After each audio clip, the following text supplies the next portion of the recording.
Baik, bismillahirrahmanirrahim. Assalamualaikum warahmatullahi wabarakatuh. Perkenalkan, nama saya Anggun Nurjana dari kelas PAI 2C. Di sini saya akan menjawab 6 pertanyaan dari 13 pertanyaan. Jawaban pertanyaan yang pertama.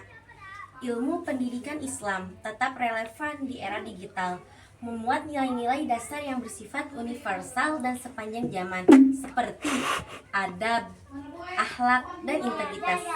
Di tengah perkembangan teknologi yang begitu cepat, ilmu pendidikan Islam menjadi penyumbang antara kecanggihan teknologi dan kebutuhan moral spiritual manusia.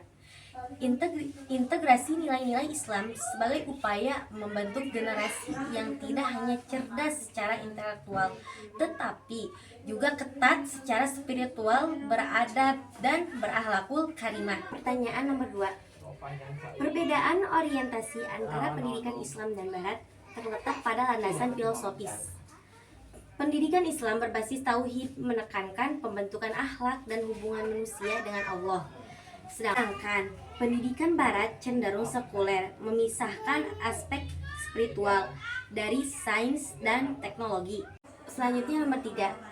Jika saya hidup di masa awal Islam, saya akan menyeimbangkan sistem pendidikan Islam berbasis masjid, halaqah, dan rumah-rumah ilmu. Selanjutnya ke pertanyaan yang keempat.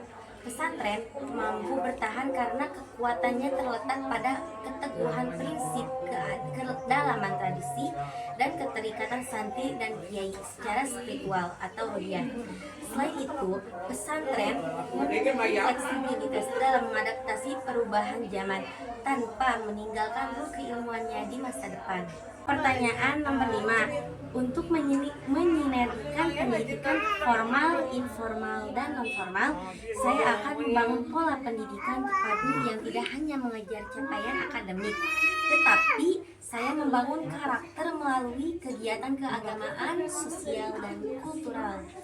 Pendidikan formal sebagai pilar pengetahuan, non-formal sebagai pendukung keterampilan, dan informal sebagai penanaman nilai-nilai kehidupan di lingkungan keluarga dan masyarakat. Selanjutnya pertanyaan terakhir dari 13 pertanyaan, yaitu pertanyaan yang 6. Sistem halaqah atau sorogan memiliki kekuatan dalam membangun kedekatan emosional antara guru dan murid, mendidik ketekunan, serta membangun akhlak.